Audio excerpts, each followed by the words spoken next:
ಇನ್ನು ಚಿಕ್ಕಮಗಳೂರು ಜಿಲ್ಲಾಡಳಿತದ ಮುಂದೆ 6 ಜನ ನಕ್ಸಲರ ಶರಣಾಗತಿ ಒಂದು ಕಡೆಯಾದ್ರೆ ಇದೇ ಸಂದರ್ಭದಲ್ಲಿ ಟಿವಿ9ಗೆ ಮೃತ ವಿಕ್ರಮ್ ಗೌಡ ಸಹೋದರಿ ಸುಗುಣ ಪ್ರತಿಕ್ರಿಯೆ ನೀಡಿದ್ದಾರೆ. ನನ್ನ ಸಹೋದರ ವಿಕ್ರಮ್ ಗೌಡಗೂ ಒಂದು ಅವಕಾಶ ನೀಡಬೇಕಾಗಿತ್ತು ಅಂತ ಅಸಮಾಧಾನ ವ್ಯಕ್ತಪಡಿಸಿದ್ದಾರೆ. ಇದೇ ರೀತಿ ವಿಕ್ರಮ್ ಗೌಡಗೆ ಶರಣಾಗೋದಕ್ಕೆ ಅವಕಾಶ ನೀಡಬೇಕಾಗಿತ್ತು. ಶರಣಾಗುವ ನಕ್ಸಲರಿಗೆ ನೀಡುವ ಪರಿಹಾರ ನಮಗೂ ನೀಡಿ ಅಂತ ಬೇಡಿಕೆಯನ್ನ ಇಟ್ಟಿದ್ದಾರೆ. ಟಿವಿ9ಗೆ ಮೃತ ವಿಕ್ರಮ್ ಗೌಡ ಸಹೋದರಿ ಸುಗುಣ ಒತ್ತಾಯ ಮಾಡಿದ್ದಾರೆ. ನಾವು ಬಹಳ ಕಷ್ಟದಲ್ಲಿದ್ದೇವೆ, ಬಾಡಿಗೆ ಮನೆಯಲ್ಲಿದ್ದೇವೆ, ಪರಿಹಾರ ಕೊಡಿ ಅಂತ ಮನವಿಯನ್ನ ಮಾಡಿಕೊಂಡಿದ್ದಾರೆ.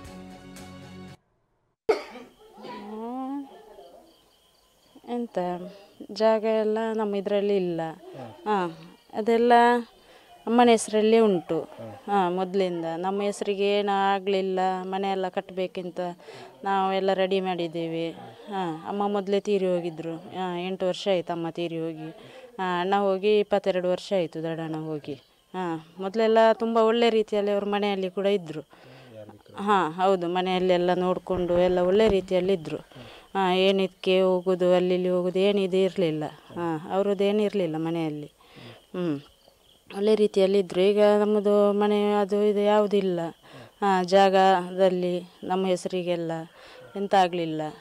ಇವರು ಸಣ್ಣನ ಕೂಡ ಇಲ್ಲ ಮನೆಯಲ್ಲಿ. ಅವರು ಹೆದರ್ಕೊಂಡು ಎಲ್ಲ ಹೀಗೆ ಗಲಾಟೆ ಅದು ಇದೆಲ್ಲ ಆಗುವಾಗ ಅವರು ಕೂಡ ಮನೆ ಬಿಟ್ಟು ಹೊರಟು ಹೋದರು. ನಾನು ಬಾಂಬೆಯಲ್ಲಿದ್ದೇನೆ, ಮತ್ತು ಇಲ್ಲಿ ಅಮ್ಮ ಒಬ್ಬರು ಇದ್ದರು ಮನೆಯಲ್ಲಿ. ಮನೆ ಮಂದಿ ದೊಡ್ಡಣ್ಣ ಹಾಗೆ ಹೋದರು, ಅವರು ಹೆದರಿಕೆಯಾಗಿ ಹಾಗೆ ಹೋದರು. ಅಮ್ಮನಿಗೆ ಗೊತ್ತಿರಲಿಲ್ಲ ಅವರು ಹೋಗೋದು. ಮತ್ತು ನಾನಲ್ಲಿ ಗಂಡನ ಜೊತೆ ನಾನಲ್ಲಿದ್ದವಳು, ಮತ್ತು ನಾನು ಊರಿಗೆ ಬಂದೆ. ಅವರು ಹೋಗಿ 1 ವರ್ಷ ಆಗಿತ್ತು. ಮತ್ತು ಎನ್ಕೌಂಟ್ರ್ ಆದ್ರ ಮೇಲೆ ನಮಗೇನು ಪರಿಹಾರ ಅಂತ ಏನು ಕೊಡಲಿಲ್ಲ. ನೀವೇನು ಕೇಳ್ತಿದ್ರಿ ಸರ್ಕಾರ ಹತ್ರ, ಏನು ಬೇಕಂತ?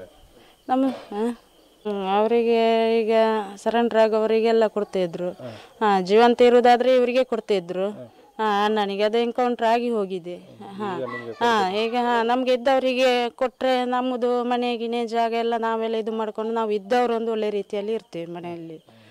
ಅಣ್ಣ ಮತ್ತು ನಾನು, ಮಕ್ಕಳಿದ್ದಾರೆ 2.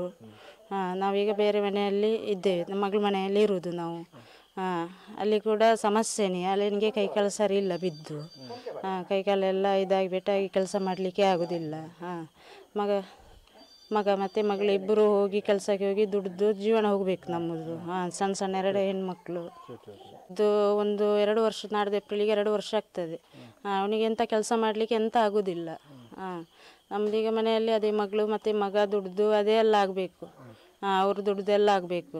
ನಮ್ಮದು ಯಾವುದಿಂತ ನೋಡ್ಕೊಳ್ಳೋದು, ನಾವು ಮನೆ ಮಾಡೋದು, ಮನೆ ಕೆಲಸ ನೋಡೋದು ಅಲ್ಲ, ಇಲ್ಲಿ ನಾವು ನೋಡ್ಕೊಳ್ಳೋದು. ನಮಗೆ ತುಂಬ ಕಷ್ಟ ಆಗ್ತುಂಟು. ಹಣ ಕೊಡಲಿ ನಮಗೆ ಪರಿಹಾರ. ಜೀವ ಹೇಗೆ ತೆಗೆದಿದ್ದಾರಲ್ಲ, ನಮಗೆ ಜೀವ ಏನು ಕೊಡಲಿಕ್ಕೆ ಅವ್ರ ಹತ್ರ ಆಗೋದಿಲ್ಲ ಇನ್ನು. ಪರಿಹಾರ ಆದರೆ ಕೊಡಲಿ ನಮಗೆ.